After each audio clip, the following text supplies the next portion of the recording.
ऐसे ही मिनिस्टर है उनको रिजाइन कर देना चाहिए, उनको कोई हक नहीं है ऐसी कुर्सी पे बैठने का। इससे अच्छा तो ब्रिटिशर्स थे जो हम पूछते तो थे। मोनार्की सिस्टम चलाया हुआ है, बस तानाशाही बने हुए हैं। 20 दिन से वो हमारे लिए एकदम भूखे बैठे हैं। ये मिनिस्टर्स है, इनको कोई आम जनता से लेना देना है ही नहीं, बस इनको वोट बैंक के लिए हमारा इस्तेमाल करना है। हमें भी पता है कि आजकल बहुत कंपटीशन है, हमें करना पड़ेगा। और जो बच्चे कर भी रहे हैं उनके लिए फिर अगर आगे ऐसे पेपर लीक होते रहेंगे तो फिर कैसे चलेगा? ऐसे तो फिर बच्चे डिप्रेशन में ही जाएंगे। CGPA ये सारा हमारा एजुकेटेड यूथ है, ना ये हिंदू मुस्लिम करते, ना ये जाति प्रथा, कुछ भी नहीं है। इनको सिर्फ सही चाहिए जो होना चाहिए। अगर हमारा जो एजुकेशन सिस्टम है वो बेटर हो सकता है, अगर कोई एजुकेटेड जो उस फील्ड से ही रिलेटेड है, कुछ हो सकता है हमारे देश का डेवलपमेंट। अगर सरकार इस्तीफा नहीं देना चाहती तो जाके एटलीस्ट उनसे पूछे, मतलब जो हमारी डिमांड्स उनको तो पूरा करे। जितने नीट के पेपर वगैरह जो भी लीक हो रहे हैं वो सारी बातें सुने। युवा पीढ़ी हमारे साथ यहाँ पर मौजूद है और ये सभी सोनम वांगचुक के समर्थन में यहाँ पर बैठे हैं।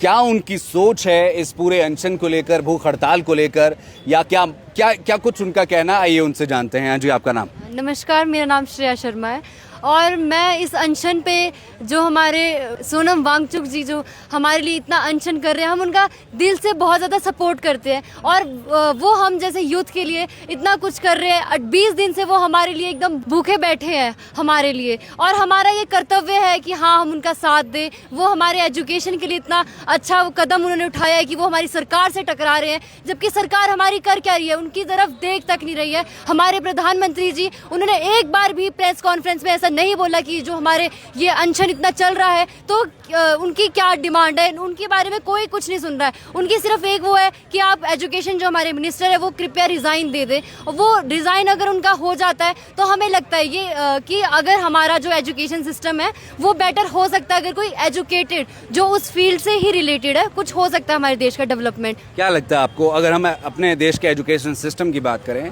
तो कैसा है, आप किस तरह से देखते हैं? और एक तरीके से जो बेरोजगारी है उसको आप क्या कारण है जिस वजह से बेरोजगारी? बेरोजगारी का अगर मैं सबसे बड़ा कारण ये है कि हमारे देश में कोई भी जैसे एम्प्लॉयमेंट जनरेट हो ही नहीं रही है, क्योंकि जो सरकार है वो बस पेपर लीक तो पहले ही हो जा रहे हैं। लोग मतलब इतने स्ट्रेस है, सारे बच्चे जो भी स्टूडेंट्स है सारे स्ट्रेस है। जो भी पेपर होता है, जो हमारे एजुकेशन मिनिस्टर है उनके कार्यकाल में इतने ज़्यादा पेपर लीक क्यों हुए? अगर वो इतने अपनी निष्ठापूर्वक अपनी वो ड्यूटी अगर निभाते तो इतने पेपर लीक होते ही नहीं।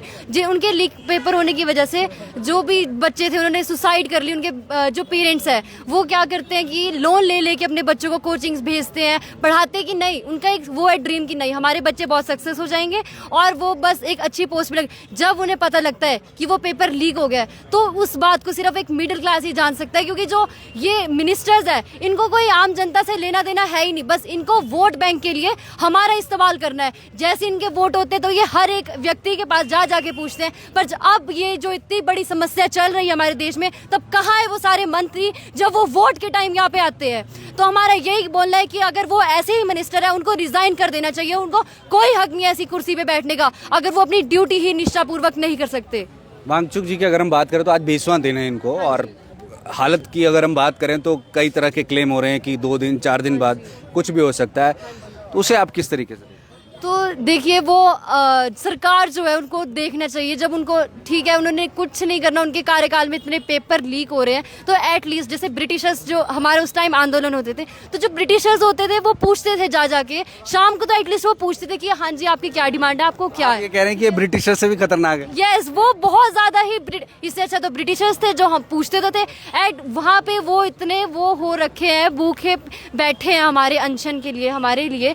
तो सरकार कर क्या रही है, वो क्यों नहीं पूछ रही है? जब हम बोलते हैं ये डेमोक्रेटिक एरा है, लोगों का शासन है, तो लोगों की तो वो सुन ही नहीं रहे हैं। वो तो यहाँ पे एक वो चलाया हुआ, उन्होंने मोनार्की सिस्टम चलाया हुआ है, बस तानाशाही बने हुए हैं। ये तो बहुत गलत है। जो आप भी एक मुझे स्टूडेंट ही लगते हो, तो आप जब कोई एग्जाम देने जाते हो या भरते हो या नौकरी की उम्मीद लगाते हो तो क्या महसूस करते हो आप एक युवा के तौर पर? देखिए जैसे आजकल ये चल रहा है, तो आजकल तो सब बच्चे के अंदर यही डर है कि अगर वो पेपर लीक हो गया तो क्या। हमने पूरे साल इतनी मेहनत करी, इतनी कोचिंग की फीस भरी, एंट्रेंस के लिए इतने वो भरे, हमने फीस भरी, अगर वो बाद में लीक हो गया तो उसका क्या होगा? हमारे बाद में बच्चे डिप्रेशन में जाके वो देखो सुसाइड कर लेते हैं, इतना बड़ा कदम उठा लेते हैं, और हमारी देश पेपर लीक हो गया कोई देखता ही नहीं है। ये बहुत मतलब इतना सीरियस इशू है ना हमारे देश का। अच्छा, कॉकरोच जनता पार्टी को कैसे आप देखते हैं ये क्या है, सही है या ऐसे ही है शोशाई? ये बहुत सही है कि ये जो हमारी कॉकरोच जनता पार्टी बनी है बहुत सही है, क्योंकि इसमें सारे एजुकेटेड यूथ हमारे शामिल है। क्योंकि देखो जो पहले की सरकार, पहले के लोग थे वो धर्म लेके लड़ाती है, ये सरकार धर्म के लेके, कास्ट को लेके, बस इसी बात के लिए वो लड़ाती रहती है। पर जो सीजीपी है ये सारा हमारा एजुकेटेड यूथ है, ना ये हिंदू मुस्लिम करते, ना ये जाति प्रथा, कुछ भी नहीं है। इनको सिर्फ सही चाहिए जो होना चाहिए, बाकी कोई डिमांड नहीं है। बस ये है कि हमारा जो देश है वो डेवलपमेंट करे, ना कि ये धर्म जाति के बीच में रह जाए। क्या बात है। ये युवा हमारे साथी है जिनका कहना है कि भैया एजुकेशन जिसके पास होगी, जो पढ़ा लिखा होगा, वही देश चलाए तो ज़्यादा बेहतर होगा। अभी भी जैसे ये हंगर स्ट्राइक पे है, इनको 20 दिन हो गए हैं, ये हमारे लिए ही कर रहे हैं बेसिकली, और अगर हम इनका सपोर्ट ना करें तो क्या ही फ़ायदा होगा। तो बस इसलिए हम इनको सपोर्ट कर रहे हैं। जो सोनम वांगचुक हमारे लिए कर रहे हैं वो बहुत अच्छा कर रहे हैं, हमारी बेटरमेंट के लिए सोच रहे हैं। अब हमारे जैसे यंग यूथ के लिए कर रहे हैं। अभी जैसे मैं +2 में हूँ, अभी हमारा इतना कुछ भी नहीं है, अभी हम अभी +2 ही है। उसके बाद अगर हम आगे किसी पेपर के लिए सोचेंगे, और हमारे पेरेंट्स जैसे सारे अब मैक्सिमम लोग हैं जो मिडिल क्लास से आते हैं, अगर वो सोचेंगे हमारे पर पैसे लगाने के लिए, और उसके बाद भी अगर वो कहीं से लोन ले रहे हैं या कुछ भी ले रहे हैं, और वो ऐसा सोच रहे हैं कि हमारे लिए पैसा लगा रहे हैं, और उसके बाद भी पेपर लीक हो रहे हैं, और बच्चे फिर तो स्ट्रेस ही होंगे, डिप्रेशन में ही जाएंगे। तो उनको थोड़ा सोचना चाहिए, या फिर उनको इस्तीफ़ा देना चाहिए अगर वो अपनी ड्यूटी ढंग से नहीं कर सकते हैं। हमें भी पता है कि आजकल बहुत कंपटीशन है, हमें करना पड़ेगा, और जो बच्चे कर भी रहे हैं उनके लिए फिर अगर आगे ऐसे पेपर लीक होते रहेंगे तो फिर कैसे चलेगा। ऐसे तो फिर बच्चे डिप्रेशन में ही जाएंगे, और पेरेंट्स को भी ऐसे ही होएगा। पेरेंट्स भी बहुत ऐसे, उनको भी डिप्रेशन हो रहा है कि उनके बच्चे मर रहे हैं इन चीज़ों की वजह से। क्या होगा यदि मान लीजिए सोनम वांगचुक को कुछ हो जाता है, तो आप लोगों को क्या लगता है कि क्या होगा फिर देश में? हमारे देश का लगता नहीं है फिर उसके बाद कुछ होगा, क्योंकि सरकार कर ही नहीं रही है कुछ। वो हमारे लिए इतना इनिशिएट ले रहे हैं, तो होना चाहिए कुछ। तो अगर उनको कुछ होता है ना, हमारे देश का मतलब जो यूथ है उनका, आप लोग क्या करोगे? हमारा थोड़ा सबसे पहले तो देखिए हमारे यूथ का पूरा पहले तो कॉन्फिडेंस खत्म हो जाएगा, क्योंकि वो हमारे सबसे एक मेन रोल लीडर प्ले कर रहे हैं, हमारा रोल प्ले कर रहे हैं हमारे लिए।